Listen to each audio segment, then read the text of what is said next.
syarat yang pertama agar kita termasuk di dalam hamba yang bersyukur adalah kita harus yakin bahwa semua nikmat Allah itu hanyalah dari semata-mata karunia Allah Subhanahu wa taala. Kalau kebetulan kita menjadi orang yang mampu, kaya raya, punya jabatan yang bagus, jangan sekali-kali bahwa kita mengatakan, meyakini bahwa itu adalah karena kehebatan saya. Di-uploadlah di Facebook, dia pikir itu bukan kemurahan Allah, tidak ada dalam dirinya, tapi itu adalah that's mine. Itu dari saya, karena saya hebat. Kemudian apa tadi yang pertama? Karena yakin dari Allah Subhanahu wa taala.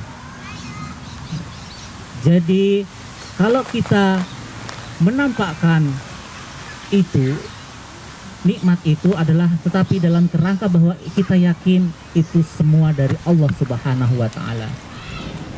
Sebagaimana firman Allah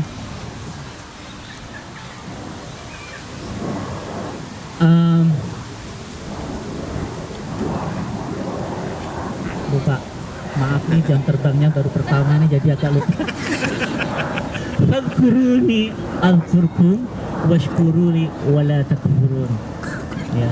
Jadi ingatlah kalian kepadaku, maka aku akan mengingat kepadamu, dan bersyukurlah kamu, maka niscaya, dan janganlah kamu mengkufuri nikmat Allah. Itulah yang pertama, bahwa kita harus yakin bahwa nikmat semua yang kita miliki, kalau kita pun misalkan dikaruniai apa saja, dikaruniai anak-anak yang soleh, dikaruniai suami yang pinter atau istri cantik, dan jangan bukan karena kecerdasan kita, bukan karena kita ganteng sehingga dapat pasangan yang juga, bukan, karena Allah telah merahmati kita, karena Allah menyayangi kita sehingga kita menjadi orang-orang yang menjadi seperti sekarang ini. Kedua, syarat kedua adalah afdalud du'a apa ibu? Afdalud du'a alhamdulillah. Sebaik-baik doa, seutama-utamanya doa adalah alhamdulillah. Segala puji bagi Allah. Jadi sebut-sebutlah di dalam setiap saat melalui lisan kita alhamdulillah. Seperti di dalam firman Allah surat Ad-Duha yang terakhir. Apa Pak? Loncat ke paling bawah. Wa amma bi ni'mati rabbika fahaddits. Dan dengan nikmat Tuhanmu sebut-sebutkanlah. Apa saja yang harus selalu kita sebut-sebut? Apa saja, ala kulli hal. Lihat tubuh kita, mata kita masih bisa melihat, masih bisa bernafas, ya. Tangan kita bisa digerakin, ya. Hidung kita, ya, semua sempurna di sini. Alhamdulillah. Mikir-mikir kadang-kadang, kenapa hidung ini kok menghadap ke bawah? Coba kalau menghadap ke atas, kalau hujan kan bingung nutupinya. Ya. Kayak gitu. Contoh, itu tubuh. Belum lagi waktu luang. Kita bisa, alhamdulillah, orang lain nggak bisa ke sini, kita bisa ke sini. Apapun itu karena Allah menggerakkan kita ke sini. Kalau Allah tidak menggerakkan, kita juga tidak akan ke sini.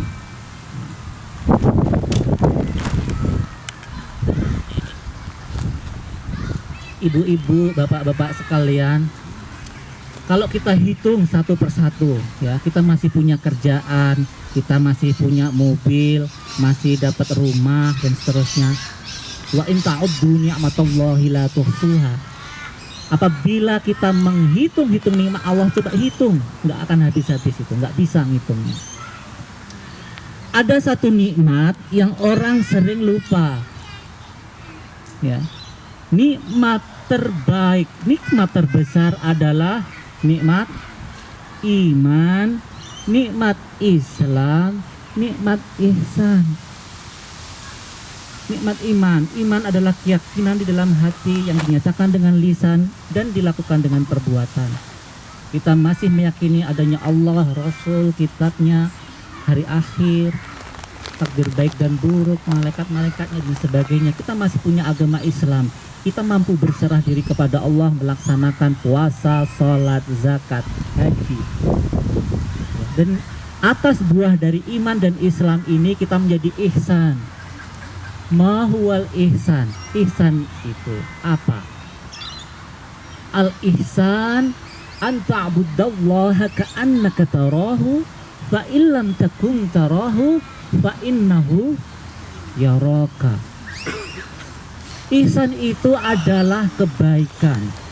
Jika engkau beribadah atau menyembah Allah, maka seolah-olahlah engkau itu melihat Allah. Tetapi apabila engkau tidak melihat Allah, sesungguhnya Allah melihat engkau. Jadi ibu-ibu, bapak-bapak sekalian, kalau kita semua sudah tahu bahwa orang yang kufur diharamkan oleh Allah untuk memasuki surganya, maka kita tentu akan sangat bersyukur kepada Allah karena Allah telah merahmati kita menjadi orang-orang Islam. Maka kita akan menyadari bahwa nikmat terbesar itu adalah nikmat Islam.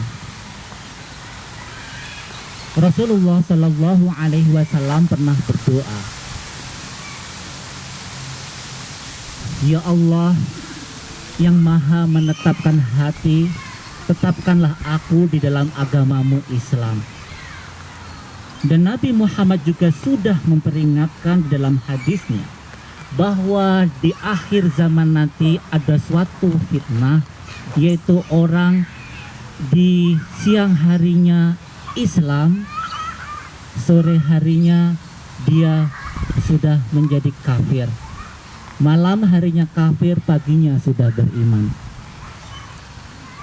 Ibu bapak sekalian, kalau kita melihat fenomena saat ini di sini, betapa banyak gempuran hal-hal yang sifatnya subhat dan syahwat itu sudah masuk ke dalam rumah-rumah kita, HP kita, laptop kita, di mana saja. Maka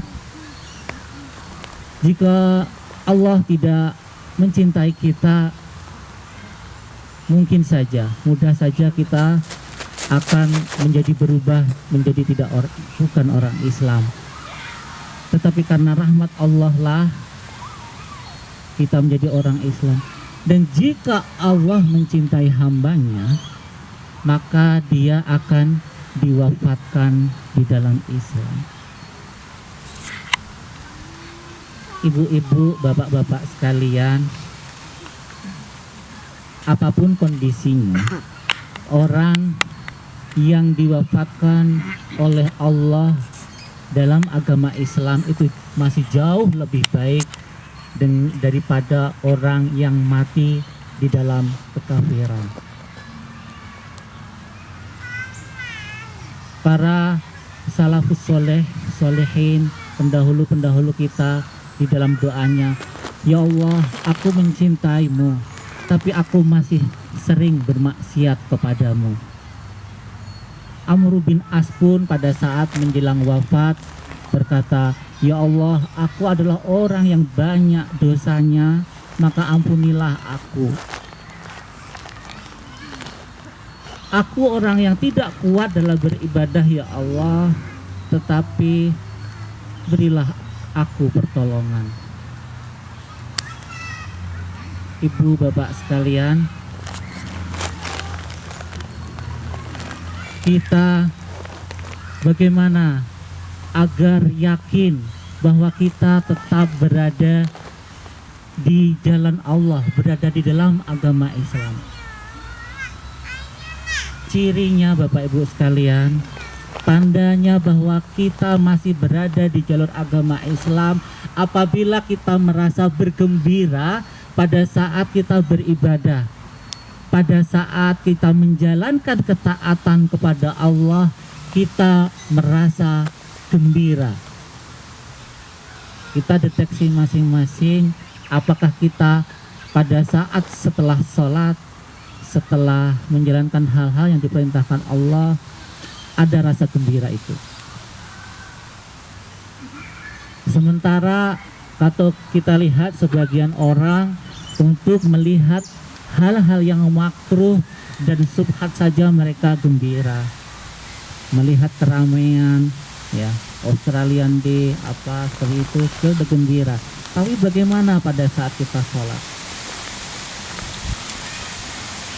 Nah, dari situ maka kita harus bersyukur pada Allah atas nikmat Islam ini, ya. Jadi kita alhamdulillah sudah sejak lahir tanpa meminta oleh Allah sudah diberi Islam. Tidak termasuk Pak Budi ya. Tapi alhamdulillah Pak Budi lebih dari orang yang lahirnya Islam. Ya.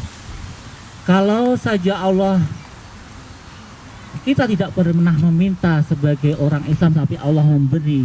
Mudah-mudahan Allah nanti juga memberi kita surga pada saat kita nanti memintanya. Amin, amin ya rabbal alamin. Itu tadi alhamdulillah. Yang ketiga adalah syarat syukur itu adalah asykarukum billah, asykarukum binnas. Barang siapa orang yang paling bersyukur kepada Allah, itu adalah orang yang paling pandai bersyukur kepada manusia. Pada manusia. Jadi walaupun pada hakikatnya bersyukur adalah kepada Allah, tetapi Allah juga menyuruh kita untuk bersyukur kepada manusia, terutama adalah kepada kedua orang tua, ya. Seperti firman Allah, wa wassaynal insana biwalidayhi hamalathu ummuhu wahnan ala wahnin wa fisaluhu fi 'amaini anishkurli waliwalidayhi. Anishkurli waliwalidayhi. Bersyukurlah kepadaku dan juga kepada kedua orang tuamu. Kita dari yang dulunya bukan siapa-siapa, dari nobody menjadi somebody, sekarang ini karena perjuangan kedua orang tua kita yang telah melahirkan kita, telah membesarkan kita. Ada ulama berpendapat lain yang dikategorikan orang tua itu adalah termasuk mertua. Mertua itu juga orang tua kita. Ibu-ibu punya suami nikmat enggak? Nikmat. Kita enggak perlu membesarkan, enggak perlu nyekolahin, giliran dia punya uang banyak, kita yang dapat menikmati. Bapak-bapak punya istri enggak? Enak enggak? Nikmat enggak? Nikmat. Kalau enggak nikmat semua orang udah dicerai itu. Ya. Jadi kalau itu adalah nikmat, maka kita harus berterima kasih kepada mertua kita yang telah menyerahkan anak perempuannya kepada kita, mengabdi kepada kita dengan sungguh-sungguh. Bahkan manakala orang tuanya memanggil dia sementara suaminya enggak membolehin saja, dia harus tetap pada suaminya. Maka kewajiban para suami adalah menghormati ibu bapaknya dari istri. Nah, caranya gimana? Ya caranya bisa dengan jalan, kalau sudah meninggal didoain. Kemudian kalau orang tuanya nggak mampu, berarti harus dinafkahi, dimintain apa yang dia inginkan. Sekarang Optus juga murah, harus ditelepon tiap hari. Ya, diberi perhatian tidak hanya ibunya tapi mertuanya juga. Nah, maaf, promosi provider apa saja maksudnya yang murah-murah itu? Dibayar berapa? Cuma nih. Nah, Kalau kebetulan mertua kita kaya, bagaimana caranya? Caranya mensyukuri nikmat, menghormati mertua. Caranya sayangi istri kita.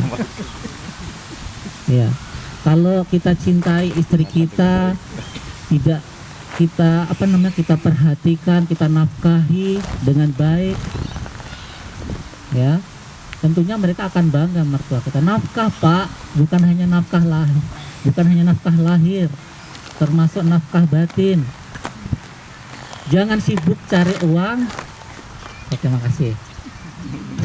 Lagi seru nih Pak ngomongnya ini, jangan dicekat nanti.